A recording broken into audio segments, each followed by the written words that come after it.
Muito boa noite, hoje é dia 11 de dezembro, eu sou Gabriel Santana Weiner e esse é o Andei Pensando, o nosso ponto de partida para tentar entender um pouco melhor o que está acontecendo no Brasil e no mundo, com contexto, com análise e com a minha opinião. Hoje a gente vai falar de Congresso, que em 24 horas entregou mais notícia do que é possível a gente digerir, e do vendaval em São Paulo, que causou um caos no setor aéreo, como há muito tempo a gente não via. E ainda tem o quadro Vem Aí com as minhas apostas do que deve virar notícia na semana que vem. Então, bora começar o Andei Pensando de hoje.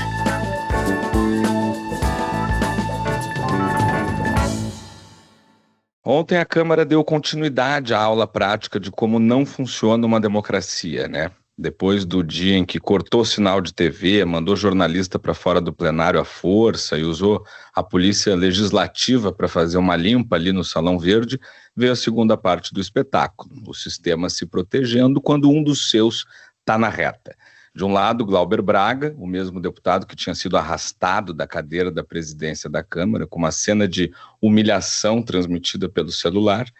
O processo dele pedia cassação, mas o acordo entregou uma suspensão de 6 meses do mandato, costurada entre esquerda, centrão, governo, parte da oposição, com muita emenda, liderança partidária e cálculo eleitoral no pacote.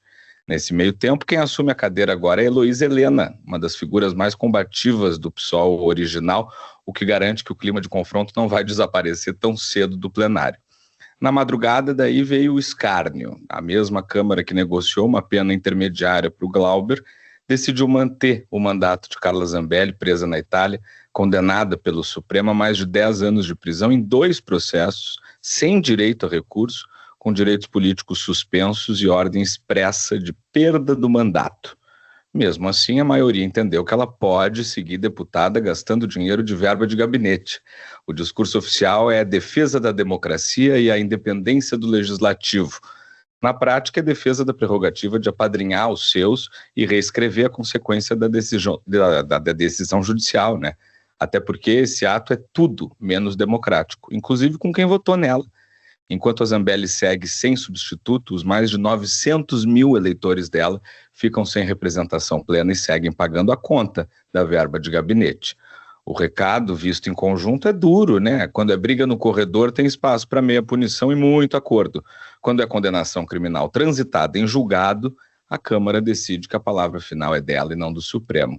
Não é sobre Glauber e nem sobre Zambelli, até porque os dois, na minha opinião, deveriam ser cassados. É sobre um Congresso que transforma a autonomia institucional em corporativismo e vai gastando a cada votação o pouco que resta de credibilidade da democracia brasileira. E enquanto a Câmara amolece, o Senado votou o chamado PL antifacção, que endurece as penas para o crime organizado.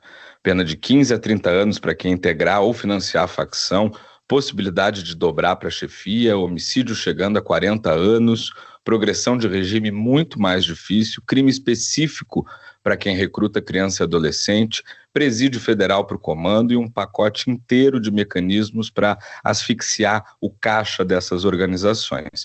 Para fechar a simbologia, inventaram até a Seedbets, uma taxa de 15% em cima do dinheiro que o apostador manda para as casas de aposta para bancarem o Fundo de Segurança Pública e Sistema Penitenciário. É o recado político embalado de que quem lucra com o jogo online vai ajudar a pagar a conta do combate às facções também. Ao mesmo tempo, o relator tentou desarmar as armadilhas que vinham do texto da Câmara do Coronel Derrite. Derrubou a ideia de acabar com o auxílio-reclusão, manteve o direito de preso provisório votar, restabeleceu o tribunal do júri em crimes ligados à organização criminosa e podou alguns tipos penais elásticos que abriam espaço para qualquer coisa caber na definição de terrorismo. Nesse ponto, houve um cuidado jurídico raro no clima de endurece tudo que costuma tomar conta do debate de segurança. Só que o pacote não é só endurecimento de pena, ele expande também o raio de ação do Estado sobre a vida das pessoas, facilita acesso a dados financeiros e de localização de investigados, acelera a interceptação telefônica, permite monitoramento em tempo real, cria um banco nacional de dados de pessoas e empresas ligadas ao crime, restringe visitas na cadeia, incluindo o fim da visita íntima, para quem cair nessa lei de organizações criminosas. Num país em que a mesma estrutura estatal convive com policial que arrisca a vida e policial que trabalha para a milícia, a pergunta óbvia é quem vai controlar todo esse controle, né? Tem também o choque com a realidade do sistema prisional. O Brasil já prende muito, prende mal, prende em presídio superlotado, onde a facção já manda no pátio. Se você derrama nesse sistema uma lei de máxima voltagem, com pena que pode chegar a 60, 80, 120 anos na soma dos agravantes, sem mudar a estrutura da cadeia, o risco é fortalecer ainda mais o crime organizado, que o projeto diz querer estrangular. Eu concordo com essas medidas, mas elas têm que vir acompanhadas de mais coisa. Ao mesmo tempo, ninguém consegue ser honesto sobre segurança pública no Brasil sem falar de facção e milícia, né? Esses grupos controlam territórios, cobram taxa dos moradores e dos comerciantes, se infiltram em postos de gasolina, transporte, prefeitura, Faria Lima, mandam matar policial, impõem toque de recolher nos bairros, nas favelas. Fingir que isso se resolve só com policiamento comunitário é brincar com a inteligência do país. Então o PL antifacção é esse bicho de duas caras, né? De um lado ele responde a um problema real, urgente, que humilha o Estado brasileiro e o povo brasileiro há décadas. É um projeto importante, sóbrio, relatado por um senador extremamente competente, sobretudo nesse tema, o Alessandro Vieira. Do outro lado, a expectativa baixa, né, de que tudo isso se converta em ganho real para a população, já que os problemas estruturais que levam à criação dessas organizações, esses continuam intactos. No discurso, todo mundo virou antifacção, né, da noite para o dia, da esquerda à direita, num consenso muito raro em Brasília. Na vida real, o que vai dizer se esse texto foi um marco civilizatório ou mais um tijolo num Estado penal descontrolado não é a votação, é o que vai acontecer no asfalto, na delegacia, no presídio e no bairro onde a facção mandava antes e talvez continue mandando depois. E no meio da semana em que a Câmara se protegeu de cassação e mexeu nas penas dos envolvidos no 8 de janeiro, teve um projeto que apontou para o alvo certo, o chamado PL do devedor contumaz, aprovado por 436 votos a 2, sendo esses dois um do PT e um do PP, para você ver como a falta de constrangimento é apartidária. A ideia é separar quem atrasa imposto por aperto de caixa de quem fez do calote uma estratégia de negócio. Pelo texto, o devedor contumaz é a empresa ou a pessoa que usa o não pagamento de imposto como um modelo de negócio de forma reiterada e injustificada.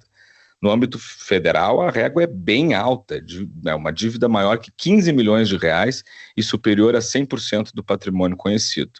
São cerca de 1.200 CNPJs que juntos devem alguma coisa aí perto de 200 bilhões de reais, de acordo com a Receita Federal. A gente não está falando aqui do pequeno comerciante do bairro, né? A gente está falando de quem usa o fisco como uma linha de crédito informal e distorce a concorrência. A lei cria um degrau a mais de punição.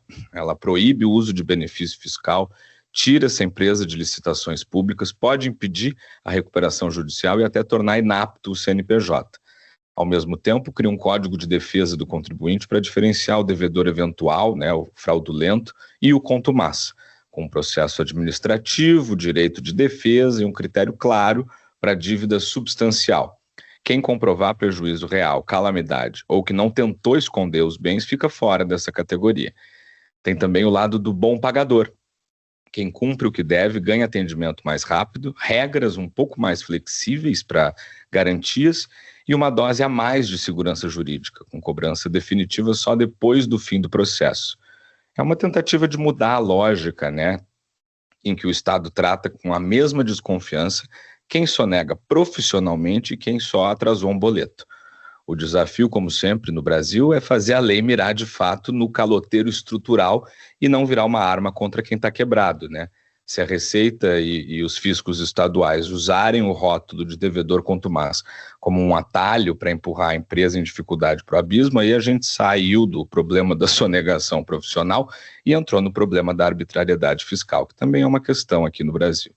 Mas numa semana em que o Congresso foi duro para proteger mandatos e suavizar penas, chama atenção, né, ver uma votação quase unânime para enquadrar o calote de luxo.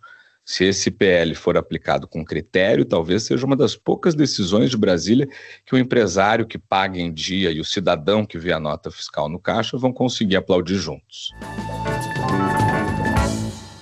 E São Paulo viu nessa quarta-feira o maior vendaval já registrado desde 1963. Eu achei ontem que o meu prédio ia cair. Rajadas de quase 100 km por hora no bairro da Lapa, 96 km por hora em Congonhas e pela primeira vez vento nessa intensidade sem temporal, sem aquele cenário clássico, né, de chuva torrencial.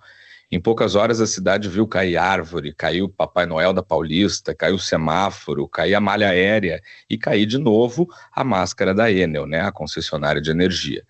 Nos aeroportos o impacto foi nacional. Só entre quarta e amanhã de hoje, Congonhas e Guarulhos somaram mais de 340 voos cancelados, quase 230 só em Congonhas. E os ventos não pararam, ainda está ventando bastante. Filas intermináveis, gente dormindo em banco, voo remarcado 2, 3 vezes, passageiro tentando sair de São Paulo para o Rio ou para Florianópolis e ouvindo que, se der certo, vai embarcar só lá pelo dia 14 ou 15. O caos em São Paulo respingou em Brasília, no Rio de Janeiro, no aeroporto Santos Dumont e chegou também ao sul do país. Porto Alegre e Caxias do Sul começaram a quinta-feira com chegadas e partidas canceladas ou atrasadas. Gente que saiu de São Paulo para fazer um voo de 1h30 e só chegou na madrugada seguinte. É a malha aérea brasileira mostrando como depende dos dois grandes hubs paulistas, né? Quando eles travam, o país todo acaba atrasando junto. No chão, o cenário não era melhor. No começo da manhã de hoje, mais de 200 semáforos apagados por falta de energia, outros tantos em amarelo piscante e uma lentidão que ultrapassou os 200 quilômetros de congestionamento. Eu mesmo levei 1h30 para percorrer 2 quilômetros de carro ontem. Os parques municipais e estaduais ficaram fechados, a Sabesp avisou que o abastecimento de água também foi afetado e mais de 1,5 milhão de imóveis seguem no escuro depois de uma noite em que mais de 2 milhões ficaram sem luz. Do ponto de vista meteorológico, é o efeito de um ciclone extratropical formado lá no sul do país, esse encontro de massa de ar quente com massa de ar frio que normalmente fica no oceano e quase ninguém nota. Dessa vez o sistema se organizou, ganhou força em terra e entrou em São Paulo como um trem que desce a serra sem freio. A boa notícia é que o ciclone agora se desloca para o Atlântico, o sol volta, o vento vai enfraquecendo ao longo dos próximos dias, mas não dá para tratar o que aconteceu como um acidente meteorológico, né, e seguir o jogo. E aí que entra a Enel. A mesma concessionária que já foi multada em mais de 300 milhões de reais desde que entrou no lugar da Eletropaulo, que só em 2024 tomou uma multa de quase 170 milhões, um crescimento de mais de 4.000% no valor das penalidades em relação a 2019. A empresa repete o discurso de sempre: cumprimos todas as obrigações, investimentos recorde, rede modernizada, equipe reforçada, mas a realidade é uma só. A cada temporal ou vendaval um pouco mais forte, a maior cidade do continente fica dias no escuro, o hospital cancela a consulta, comércio liga gerador no meio da rua, gente perde geladeira, remédio, comida da semana e a concessionária não consegue nem dizer quando a luz volta. Não é que o vento de 98 km por hora seja fácil de administrar, claro que não. Cai árvore, arrebenta cabo, desorganiza qualquer rede. Mas é para isso que existe uma concessão milionária. Regulação, multa, para isso que existe plano de contingência. Se a cada evento climático mais forte a resposta é estamos nos adaptando à nova realidade e estamos investindo, significa que essa adaptação chega sempre tarde, né, em cima do sofrimento de milhões de pessoas. Não é por acaso que governador, prefeito e até agência reguladora falam em rever o contrato, em cobrar mais duro, em mudar a lógica do serviço. Até porque hoje mesmo tinham vários pátios de veículos da Enel com um monte de carros de serviço parados, enquanto a cidade está no escuro. No fim das contas, esse vendaval foi mais um teste de estresse para o Estado brasileiro em várias camadas, né? Testou a malha aérea e mostrou como a gente depende de 2 aeroportos para fazer o país circular. Testou o trânsito aqui de São Paulo, que trava quando um semáforo desliga. Testou a rede elétrica e escancarou mais uma vez que a infraestrutura da maior região metropolitana do país não está preparada para um clima que já mudou. E se os cientistas estiverem certos, e tudo indica que eles estão, ventos como dessa semana vão ser menos exceção e mais rotina. O ciclone extratropical vai embora para o mar, mas o rastro que fica sobre São Paulo é outro. Um aviso claro de que se a cidade não se adaptar rápido, o próximo vendaval não vai ser o maior desde 1963, vai ser só mais um. E vem aí uma penúltima semana do ano em modo de tensão absoluta, né? A Câmara se preparando para votar a PEC da segurança pública, apertando ainda mais o pacote antifacção, dando mais poder para a Polícia Federal, enquanto o Congresso, de modo geral, tenta fechar o orçamento do ano que vem e até a PEC do IPVA na correria do fim do ano. No Supremo, a agenda segue carregada com marco temporal indígena, Eletrobras, emendas e o rastro da decisão sobre a lei do impeachment, mantendo a corda esticada entre a Corte e o Senado. No Senado, o foco vai ser o PL da dosimetria. O presidente da Casa, Davi Alcolumbre, disse que da semana que vem não passa e que tem disposição na Casa para votar. Na economia vem também a ressaca do Copom, né, mantendo a Selic em 15%, sem sinal claro de corte, com o mercado revendo para cima a projeção do PIB e para baixo a de inflação, mas os empresários e os trabalhadores sentindo o peso do juro mais alto em décadas. Em resumo, vem aí uma semana em que o Brasil vai tentar terminar o ano com o discurso da segurança em alta, a taxa de juros no teto, o clima batendo na porta e um embate silencioso entre poderes sobre quem é que segura de fato a caneta final da República. E com essa a gente encerra o Andei Pensando de hoje. Eu sou Gabriel Santana Weiner e foi um prazer fechar o dia com vocês. Além do Andei Pensando, eu também dou meus pitacos no timeline da Rádio Gaúcha e em outros espaços. Me segue lá no Instagram, @GabrielSWeiner, que na minha bio você descobre onde mais me encontrar. Boa noite para você e até a semana que vem.